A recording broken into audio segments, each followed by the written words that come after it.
Salam sigap dan shalom. Renungan kita pada hari ini, Selasa 22 Desember 2020, berjudul Pandangan Dunia-Dunia Lain. Ayat intinya terdapat di dalam Amos 5 ayat 8. Dia yang telah membuat bintang kartika dan bintang belantik yang mengubah kekelaman menjadi pagi.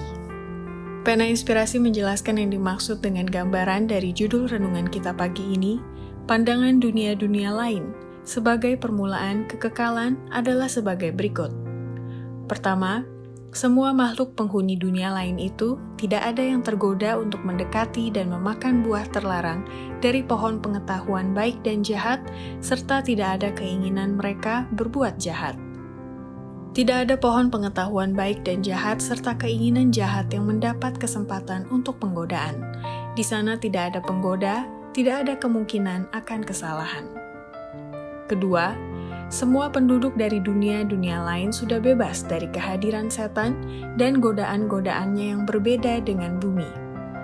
Saya mendengar sorak-sorak kemenangan dari para malaikat dan dari orang-orang saleh yang ditebus yang kedengarannya seperti 10.000 alat musik, sebab mereka tidak mau lagi diganggu dan digoda oleh setan, dan karena para penduduk dari dunia-dunia lain sudah bebas dari kehadirannya dan godaan-godaannya. Ketiga, semua penghuni dunia lain itu bentuknya sama. Perawakan mereka mulia, agung, dan tampan yang menunjukkan citra Yesus. Dan wajah mereka berseri-seri dengan kesukaan kudus. Rumput di tempat itu hijau, dan burung-burung di sana berkicau dengan merdu. Penghuni tempat itu bentuknya sama. Perawakan mereka mulia, agung, dan tampan. Mereka betul menunjukkan citra Yesus, dan wajah mereka berseri-seri dengan kesukaan kudus, sebagai kesan kebebasan dan kebahagiaan tempat itu.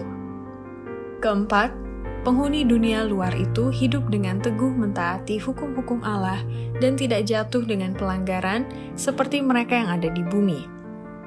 Saya menanyakan salah satu dari mereka apa sebabnya mereka kelihatan begitu tampan melebihi mereka yang berada di bumi.